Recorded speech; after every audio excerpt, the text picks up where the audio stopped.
नमस्कार। आज हम पढ़ने वाले हैं 10वां पाठ अन्योक्तिया का अभ्यास कार्य। आइए देखते हैं पहला प्रश्न। एक पदेन उत्तरम लिखत, एक पद में उत्तर लिखिए। पहला प्रश्न है कस्य शोभा एकेन राजहंसेन भवति, किसकी सुंदरता एक राजहंस के द्वारा होती है? तो उत्तर है सरसह, सरोवर की। दूसरा प्रश्न है सरसह तीरे के बसंती, सरोवर के किनारे कौन रहते हैं? उत्तर है बकाह, बगुले। तीसरा प्रश्न है कह पिपासितः म्रियते, कौन प्यासा मर जाता है? उत्तर है चातकः, चातक पक्षी। अगला प्रश्न है के रसाल मुकुलानी समाश्रयन्ते, कौन आम की मंजरियों का आश्रय लेते हैं? तो उत्तर है भृंगा या भ्रमरा अर्थात भंवरे। अगला प्रश्न है अम्भोदा पुत्र संति, अम्ब कहते हैं बादल को, दा मैंने देने वाला। अम्भोदा पुत्र संति, बादल कहाँ हैं? उत्तर है आकाशे, आसमान में।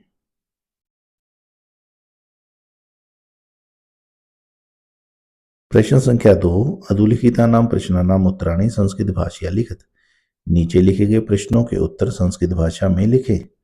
पहला प्रश्न है सरसह शोभा केन भवति, सरोवर की शोभा किससे होती है?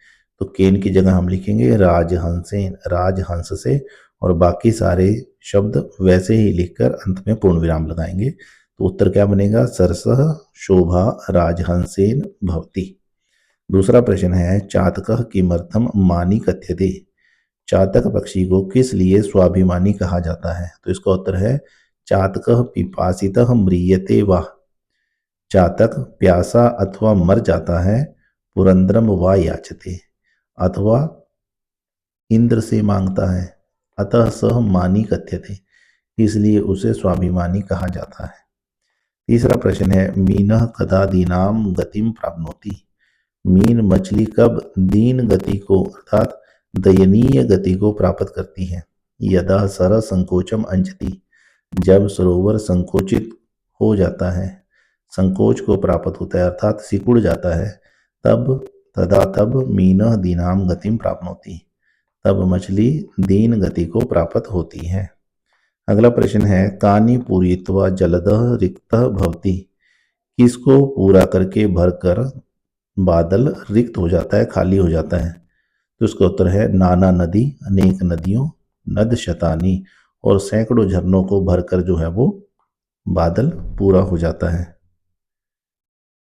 बादल खाली हो जाता है। अगला प्रश्न है वृष्टि भी वसुधाम के आर्द्रयंती, वर्षाओं से धरती को कौन भिगोते हैं? तो इसका उत्तर है अम्बोधा यानी मेघा, बादल।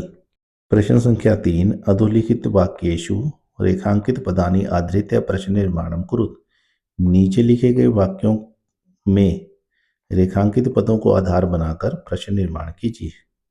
पहला वाक्य है मालाकारः तोयई तरोह पुष्टिम करोति, माली पानी से वृक्ष की पुष्टि करता है अर्थात पोषण करता है। तो ये है तोयई अर्थात जल से, तो इसका प्रश्न बनाएंगे कई और अंत में लगाएंगे क्वेश्चन मार्क। दूसरा वाक्य है भृंगा रसाल मुकुलानी समाश्रयन्ते, भंवरे आम की मंजरियों का आश्रय लेते हैं। तो यहाँ पर जो आम की मंजरियों की जगह प्रश्न बनाएंगे रसाल मुकुलानी की जगह कानी और अंत में क्वेश्चन मार्क। तीसरा वाक्य है पतंगा अर्थात पक्षी अंबर पथम आपिदीरे, अंबर पथ को प्राप्त करते हैं। तो कौन प्राप्त करते हैं अर्थात कौन आसमान में उड़ते हैं? पतंगा पक्षी। तो इसके प्रश्न बनाएंगे के और अंत में क्वेश्चन मार्क। अगला है जलदह नाना नदी नद शतानी पूरित्वा रिक्तो असि, बादल अनेक नदियों सैकड़ों झरनों को पूरा करके रिक्त हो जाता है। तो कौन रिक्त हो जाता है? तो कौन के लिए है कह और अंत में लगाएंगे क्वेश्चन मार्क। अगला वाक्य है चातकः वने वसति, चातक वन में रहता है। तो वने की जगह बनाएंगे कहाँ रहता है? तो उत्तर होगा पुत्र और अंत में लगाएंगे क्वेश्चन मार्क।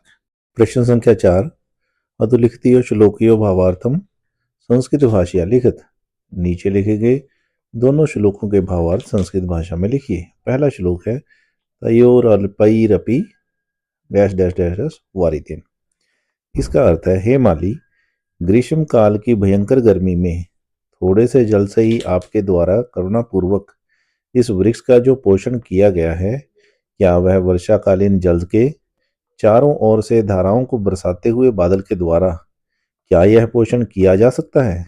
इसका भावार्थ है, इस श्लोक में माली के माध्यम से हमें यह शिक्षा दी गई है कि मुसीबत के समय थोड़ी सी सहायता भी जीवनदायिनी होती है, जीवन देने वाली होती है।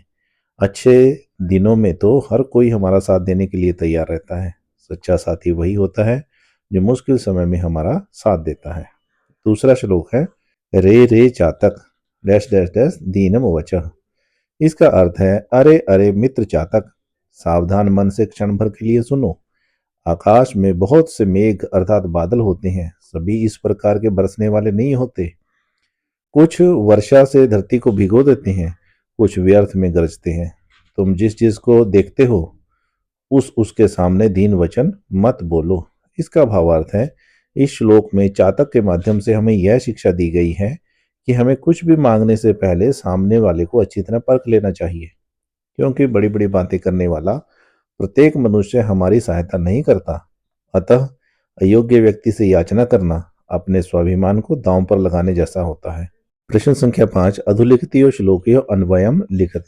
नीचे लिखे गए दोनों श्लोकों के अन्वय लिखिए। पहला श्लोक है, आपी धीरे डैश डैश कथमाम गतिमुभ्यपेति, और दूसरा है, आश्वासस्य सैव तबोत्तमा श्री। तो पहले श्लोक का अन्वय है, रे रे मित्र चातक, सावधान मनसा क्षणम श्रूयताम, गगने ही बहुवः अम्बोधा सन्ति, सर्वे अपि एतादृशा न सन्ति, केचित् वसुधाम वृष्टि भी आर्द्रयन्ति, केचित् वृथा गर्जन्ति, त्वं यं यं पश्यसि तस्य तस्य पुरतः दीनम वचः मा ब्रूहि। हे चातक मित्र, सावधान मन से क्षण भर के लिए सुनो। आकाश में बहुत से बादल हैं, सभी ऐसे नहीं हैं। कुछ धरती को बरसात से गीला करते हैं, कुछ बेकार में गरजते हैं। तुम जिस चीज को देखते हो उसके सामने दीन वचन मत बोलो। दूसरे श्लोक का अन्वय है, हे मालाकार, भीषण निदाग अल्पई तोयई अपि भवता करुणया अस्य तरोः या पुष्टि व्यरचि वारम प्रविष्ट कालेन विश्रुतः धारासाम अपि विकीर्ता वारिदेन इह जनयितुम सा पुष्टि किम शक्या। प्रश्न संख्या 6, उदाहरणम अनुसृत्य संधिम संधि विच्छेदम वा कुरु। उदाहरण के अनुसार संधि अथवा संधि विच्छेद कीजिए।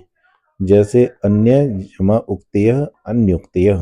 क निपितानि अंबुनि निपितान्यंबुनि। दूसरा है, कृत जमा उपकार कृतोपकार। तपन जमा उष्ण तपम तपनोष्ण तपम। नेक्स्ट है, तब जमा उत्तमा तबोत्तमा। न जमा एतादृश नैतादृश। दूसरा भाग है, यथा पिपासितः जमा अपि पिपासितो अपि, कह जमा अपि को अपि, रिक्तः जमा असि रिक्तो असि, मीनः जमा अयम मीनो अयम, सर्वे जमा अपि सर्वो अपि। ये जो एस की शेप आप देख रहे हैं इसको बोलते हैं पूर्व रूप, और ये अ है। तीसरा भाग है, सरसः जमा भवेत सरसो भवेत, खगः जमा मानी खगो मानी, मीनः जमा नु मीनो नु, पिपासितः जमा वा पिपासितो वा, पुरतः जमा मा पुरतो मा। चौथा भाग है, मुनि जमा अपि मुनिरपि, विसर्ग को र हो जाएगा। तो यही जमा अपि तो यही रल्पई, विसर्गों को र होगा, आधे र में अ मिलेगा तो यही रल्पई।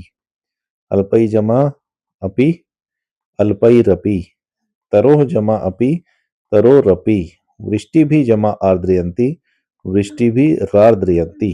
प्रश्न संख्या 7, उदाहरणम अनुसृत्य अधोलिखितै विग्रह पदै समस्त पदानि रचयत। उदाहरण के अनुसार नीचे लिखे गए विग्रह पदों से समस्त पदों की रचना कीजिए। विग्रह पद इधर समस्त पद, जैसे पीतम च तत् पंकजम, पीला है जो कमल, उसको बोलेंगे पीत पंकजम। ऐसे ही राजा च असौ हंस, अर्थात राजा है जो हंस, राजहंस।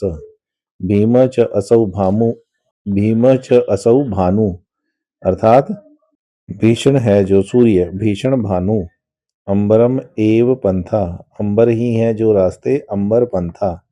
उत्तमा च इयम श्री, उत्तम है जो श्री यानी शोभा, उत्तम श्री। सावधानम च तत् मनः तेन, सावधान है मन जिसका उससे, सावधान मनसा। देखने के लिए बहुत बहुत धन्यवाद। आपका दिन मंगलमय हो।